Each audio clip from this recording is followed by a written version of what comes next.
नमस्कार दोस्तों, मैं हूं सचिन और आपका मेरे YouTube चैनल पे बहुत बहुत स्वागत है। दोस्तों, आज हम जिस बुक को डिस्कस करने जा रहे हैं उस बुक का नाम है थिंक एंड ग्रो रिच, जिसे नेपोलियन हिल ने लिखा है, जो कि एक अमेरिकन ऑथर हैं।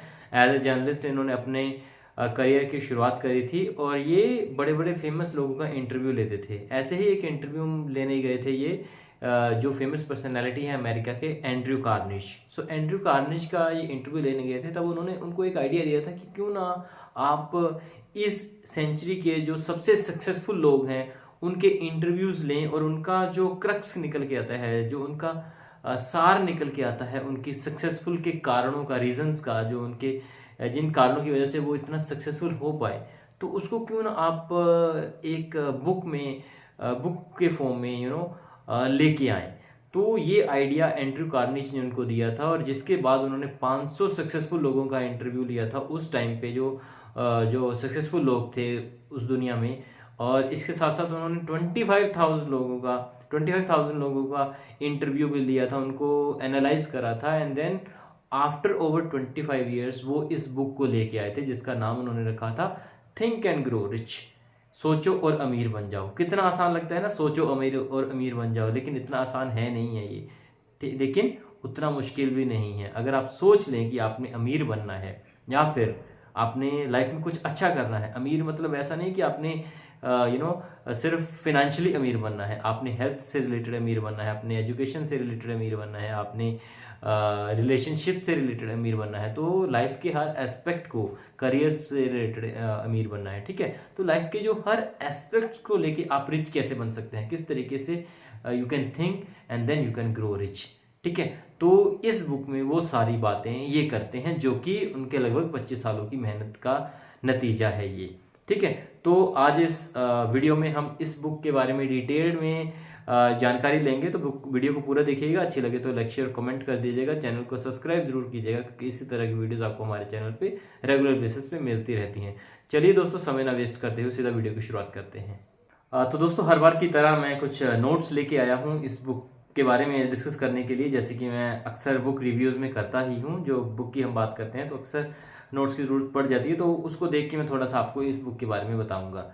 ठीक है, तो इस बुक को ओरिजिनली पब्लिश करा गया था 1937 में और अब तक ये बुक लगातार बिकती आ रही है। ठीक है, और अगर मैं फिनेंशियली सक्सेसफुल रिलेटेड जो बुक्स हैं उनके बारे में बात करूँ तो ये one of the best book है। अगर आपको फिनेंशियल फ्रीडम चाहिए, अगर आपको फिनेंशियल एडवाइस चाहिए, तो फिर आप इस बुक को पढ़ सकते हैं। ठीक है, द सबकॉन्शियस माइंड भी बहुत अच्छी है, लेकिन ये उससे भी ज़्यादा बेटर है। ठीक है, तो इस बुक के बारे में जैसे कि मैंने आपको बताया कि उन्होंने बहुत सारे लोगों के इंटरव्यू लिए थे, जिसमें कि ग्राहम बेल थे, थॉमस एडिसन थे, Alexander Graham Bell, Henry Ford, Theodore Roosevelt. तो इसके अलावा बहुत सारे जो अमीर लोग थे उस टाइम पे, जो रिच लोग थे वहाँ के, उनके इंटरव्यू लेके इन्होंने सक्सेसफुल फॉर्मूला तैयार किया था। क्या फॉर्मूला तैयार किया था? वो फॉर्मूला था 13 steps.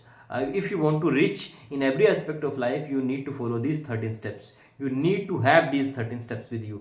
First one is desire. देखिए, अगर आपको लाइफ में कुछ भी करना है तो उस काम को करने की इतनी तीव्र इच्छा आपके अंदर होनी चाहिए, इतनी बर्निंग डिजायर आपके अंदर होनी चाहिए कि वो काम जब तक आप कर ना सको तब तक आपके मन को सुकून नहीं मिलना चाहिए। मतलब बर्निंग डिजायर होनी चाहिए कुछ किसी चीज को हासिल करने की। ठीक है, अगर आपके मन में बर्निंग डिजायर है तब आप उस चीज को हासिल कर ही लोगे। सेकंड, वो बात करते हैं फेथ की। वो बोलते हैं कि ठीक है, अगर आप कुछ बनना चाहते हो तो फिर आपके दिमाग में एक फेथ होना चाहिए कि वो आप बन जाओगे। ऐसा नहीं है कि आपने सोचा कि ठीक है मेरे को प्रेसिडेंट बनना है, ठीक है, लेकिन वो एक ख्याली पुलाव है, शेख चिली की तरह एक ख्याली पुलाव है, इससे ज्यादा कुछ नहीं है। ठीक है, वैसा नहीं होना चाहिए। आपके अंदर फेथ होना चाहिए, आपको विजुअलाइज करना पड़ेगा कि आप वो बन चुके हैं, इस तरीके से एक्ट करना पड़ेगा कि आप वो बन चुके हैं। ठीक है, तो फेथ होना बहुत जरूरी है, एक्सट्रीम फेथ होना चाहिए अपने आप के ऊपर कि आपने जो काम सोचा है वो आप कर लोगे। इसी रिलेटेड उनका एक बहुत ही फेमस कोट है जो मैं यहाँ पे आपको बताना चाहूंगा, that is what the mind of man can conceive and believe it can achieve. जो आपका मन सोच सकता है वो कर सकता है, दैट इज पॉसिबल। ठीक है, तो पहले आपने सोचना है, फिर आपके अंदर पूरा फेथ होना चाहिए, पूरा बिलीफ होना चाहिए that you will be able to do it. Third, वो बात करते हैं ऑटो सजेशन की। देखिए वो फेथ एकदम से तो नहीं आएगा। वो फेथ कैसे आएगा? आपको बार बार अपने मन को, अपने दिल को बार बार ये बोलना पड़ेगा that it is possible, you can do it, you are able to do it, you have the ability to do it. ठीक है, तो ऑटो सजेशन बार बार देनी पड़ेगी आपके सबकॉन्शियस माइंड को, ताकि उसके मन में ये बैठ जाए, आपके दिमाग के अंदर, आपके सबकॉन्शियस माइंड के अंदर ये चीज पूरी तरह से बैठ जाए that you will be able to achieve the thing that you wish to. ठीक है, फोर्थ वो बात करते हैं स्पेशलाइज नॉलेज की। ठीक है, अब नॉलेज से वो बात करते हैं, ऐसा नहीं, अगर आपको लगता है कि स्कूल या कॉलेज में जब आपने एजुकेशन ली है, ठीक है, डिग्री चाहे आपने पीएचडी की कर ली है, ठीक है, that is not your specialise knowledge. ठीक है, तो स्पेशलाइज नॉलेज क्या है? स्पेशलाइज नॉलेज ये है कि आप जिस फील्ड में हैं उस फील्ड के आप मास्टर हैं।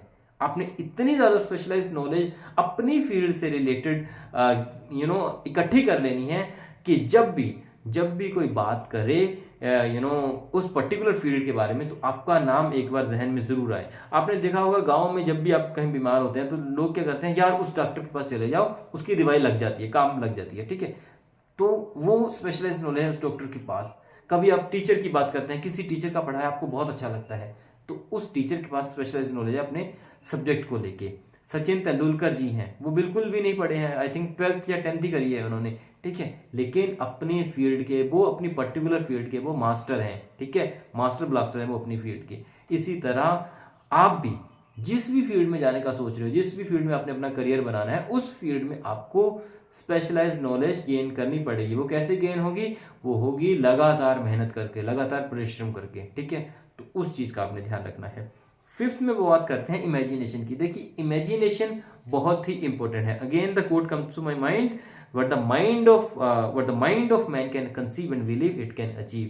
तो इमेजिन, आज तक लाइफ में ऐसा कोई काम नहीं हुआ है जो इंसान ने पहले इमेजिन ना किया हो।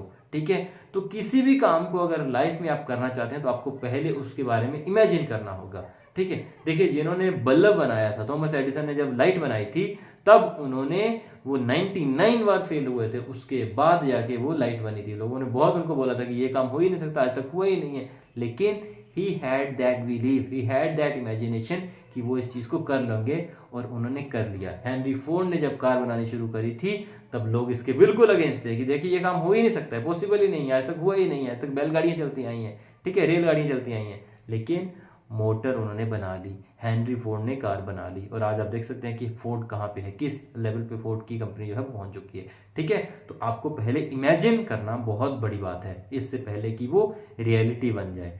ठीक है, 6 पे बोलते हैं ऑर्गेनाइज प्लानिंग की। देखिए प्लानिंग तो हर कोई कर लेता है कि मैं ये करूंगा, वो करूंगा, वो करूंगा, लेकिन ऑर्गेनाइज प्लानिंग थोड़ी अलग होती है। ऑर्गेनाइज प्लानिंग में आप पूरी चीजों को ध्यान में रखते हुए एक प्रॉपर प्लान तैयार करते हो, उसको आप बुक पे, कॉपी पे लिखते हो, एंड देन उसको रेगुलरली फॉलो करते हो। उसका एक प्रिंट आउट आप अपने बेड के पास लगाते हो, अपने स्टडी टेबल के पास लगाते हो कि मुझे लाइफ में ये हासिल करना है, इसके लिए मुझे इन स्टेप्स से गुजरना पड़ेगा, और this is how I will achieve all दो स्टेप्स। और जैसे ही कोई स्टेप आप सक्सेस कर लेते हो, अचीव कर लेते हो, उसको टिक लगा देते हो, फिर अगले स्टेप के ऊपर आप मेहनत करते हो।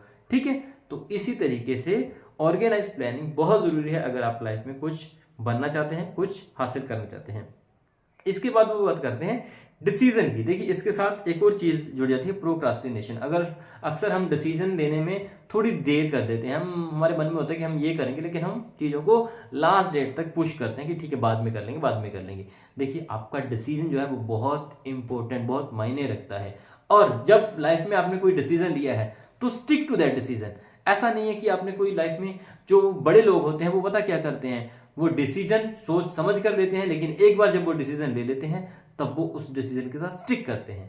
ठीक है, और जो लोग फेलियर होते हैं वो क्या करते हैं, वो जल्दबाजी में डिसीजन लेते हैं और फिर सारी उम्र पछतावा करते रहते हैं उस डिसीजन का, और समटाइम वो जल्दबाजी में उस डिसीजन को छोड़ भी देते हैं। ठीक है, तो ऐसा नहीं होना चाहिए, सोच समझ के डिसीजन कीजिए। लाइफ में कोई कुछ बनना है, कुछ हासिल करना है, पैसा कमाना है, एक बार पक्का डिसीजन करिए और फिर stick to that decision, follow to that decision to the core. जब तक सक्सेस ना मिल जाए तब तक आपने हारना नहीं है, तब तक उस डिसीजन के साथ लगे रहना है, वट एवर हैपन।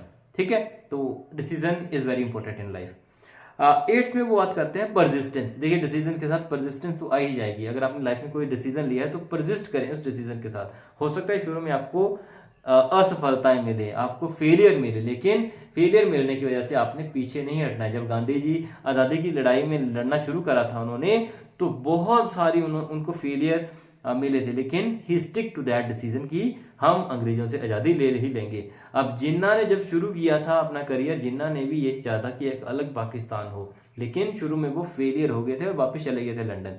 लेकिन फिर वो वापस आए, फिर अपने डिसीजन के साथ स्टिक करे और फिर उन्होंने अपनी लाइफ में सक्सेस हासिल करी। ठीक है, तो इसी तरीके से अगर आपने लाइफ में कोई डिसीजन लिया है तो परसिस्ट करें उस डिसीजन के साथ जब तक कि आप उस चीज़ को हासिल ना कर पाएं।